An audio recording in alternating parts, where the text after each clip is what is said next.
guys, welcome back to my channel. You're watching Fromnishasview, and this is Photography Talk with Nisha. Okay, so today what are we going to be talking about? We are going to be talking about landscape, cityscape, nature, the lens that I love to use. So stay tuned, we're going to get right into it.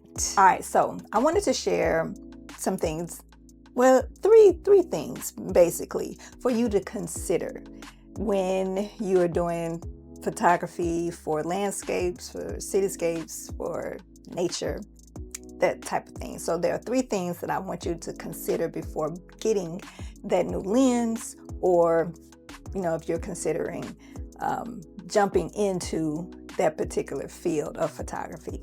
And for me, for landscape and cityscapes, it was my gateway into photography, because before portraits, this is the only thing that I had. This is the only thing that I was able to practice on, to learn my settings. I think I covered that in a previous video.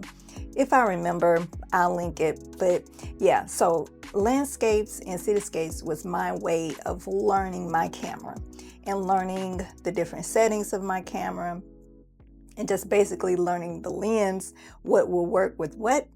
And so today I'm just going to share with you some images that I love and the lens that I use for that particular work and why it worked for me. So, all right, so there are three things that I want you to consider, and I have my notes. So if you see me looking down and reading, it's because I want to stay on track, because I tend to veer off. So yeah, so there are three things to consider when looking for your landscape and your cityscape lens. Okay, so number one is the focal length. All right, so when you're talking about landscapes, you're talking about you wanting to get a lot in the scene. You want the scene to be telling your story. As I've always said, particular lens tells a story.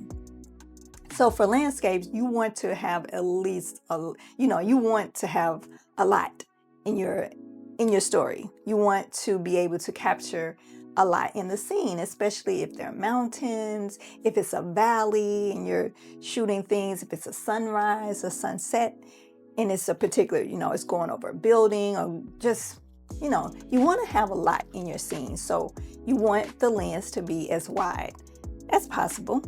My recommendations would probably be like a 16 millimeter, a 24 millimeter, and then maybe even like a 35. I use a 35.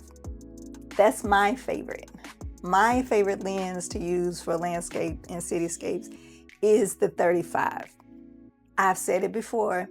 I keep saying it. To me, it is a great all-around lens. You can't go wrong with having a 35 in your bag. Okay, she's the clutch. You can rely on a 35 to do just about anything that you want her to do. But I have also used the 50 millimeter and the 85 millimeter. I'm showing pictures of the different focal lengths that I've used in my landscape, cityscape, nature type of photography. So you can see exactly the outcome of the lens that I use. And for the most part, these are all done with the prime lens. There may be one or two in here that I drop in that was used with the 24 to 105. And the reason why I'm not too keen on that range is because of the second tip, which is the aperture and the sharpness. Okay, the aperture and the sharpness is tip number 2, things to consider. It's a f2 or f1.8. The smaller that number is, the more light you're letting in, low-mo. But with that, it's usually going to be with your prime lenses, and the prime lens are usually the sharpest. You want to make sure that you have sharpness and your aperture when you're considering the lens. Okay, so the lower that number, the more light you're gonna let in. The higher that number, the less light is gonna come in. But you have to trade off with your ISO, with your shutter speed, your f-stop. So those three things work. You have to work on those three things. But being a landscape and nature and cityscape photographer, you have to balance those things because you want things in focus. So that means your f-stop has got to be a little bit up. And I normally start my f-stop at f7, maybe f8 to maybe f16. You want things in focus and you want that sharpness to be there when you're considering a lens, okay? What else? But also, you want a lens that performs well in low light. So that's where your prime lens come in again. Your prime lens are very good most of the time in low light situation. And the third thing is weather sealing. This is important if you're a landscape, cityscape, nature photographer, bird photographer. If you are outside in the elements, you need a lens that has good weather sealing, okay? Good weather sealing, and it's durable. This lens, this is the 35.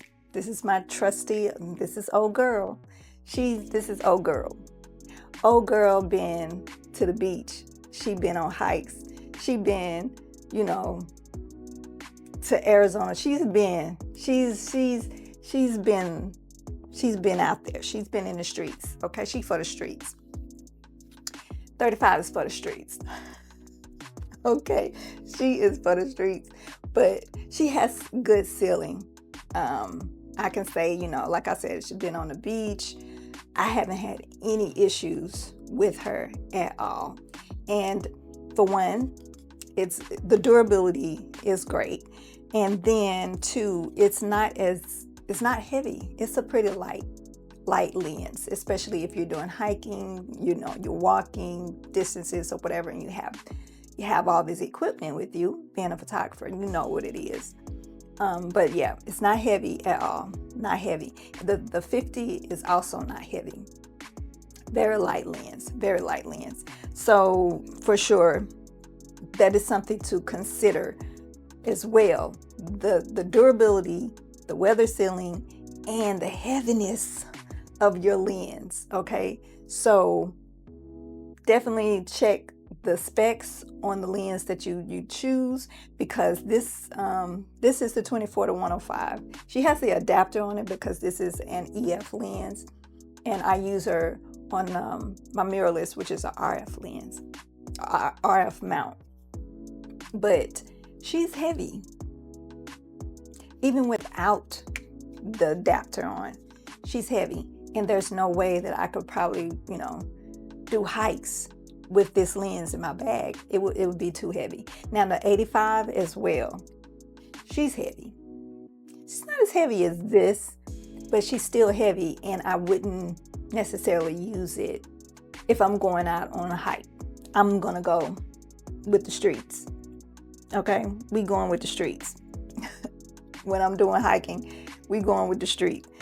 Okay, so yeah, those are the three things that I really want you guys to consider when you're looking, if you are a landscape, a cityscape, nature photographer.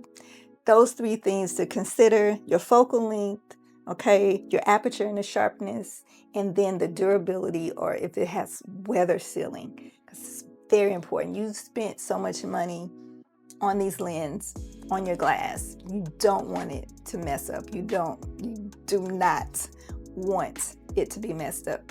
If you are considering, landscape, cityscape, nature type of photography, definitely consider those three things before going out and getting your lens. And always do your research. And then all of this, like I've said before, all of this is relative to you and how you share your work, how you show up, how your personality is, how your personal style is for your photography. I love using the 85 for my portrait work, but I also like using it for architecture, for using it when I'm doing cityscapes, because it gives a different feel, it gives a different look to to the portrait, to the picture.